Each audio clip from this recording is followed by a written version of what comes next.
প্রবল সমালোচনার মুখে অবশেষে ব্রিটেনের মন্ত্রিসভা থেকে ইস্তফা দিলেন যুক্তরাজ্যের লেবার পার্টির মন্ত্রী টিউলিপ সিদ্দিক। মঙ্গলবার রাতে ব্রিটিশ গণমাধ্যম দ্য গার্ডিয়ান জানায়, টিউলিপের খেলা বাংলাদেশের ক্ষমতাচ্যুত প্রধানমন্ত্রী শেখ হাসিনার সঙ্গে আর্থিক সম্পর্কের বিষয়ে বারবার প্রশ্ন ওঠায় টিউলিপ সিদ্দিক ব্রিটেনের দুর্নীতি দমন বিষয়ে মন্ত্রীর পদ থেকে পদত্যাগ করেছেন।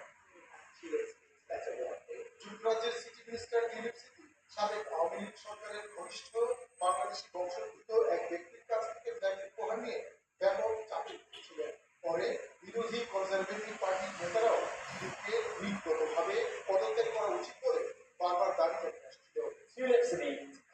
এরপর নিজের বিরুদ্ধে ব্রিটিশ মিনিস্ট্রিয়াল ওয়াচডগকে তদন্তের আহ্বান জানান টিউলিপ। ওই তদন্ত চলার মধ্যেই অবশেষে চাপের মুখে স্থানীয় সময় মঙ্গলবার সকাল 11টা নাগাদ যুক্তরাজ্যের ক্ষমতাসীন লেবার পার্টির মন্ত্রিত্ব ছাড়তে বাধ্য হন তিনি। তিনি নিজেই তার এক্স পোস্টে তথ্যটি নিশ্চিত করেন। পোস্টে টিউলিপ লিখেন, একটি স্বাধীন পর্যালোচনা নিশ্চিত করেছে যে তিনি মন্ত্রীর আচরণবিধি লঙ্ঘন করেন এবং অন্যায়ভাবে কাজ করার কোনো প্রমাণ তবু সরকারের মনোযোগ এড়াতে মন্ত্রীর পদ থেকে পদত্যাগ করেছেন। টিউলিপের নির্বাচনী আসন হ্যাম্পশায়ার এবং আইলের বর্তমান প্রধানমন্ত্রী কিয়ার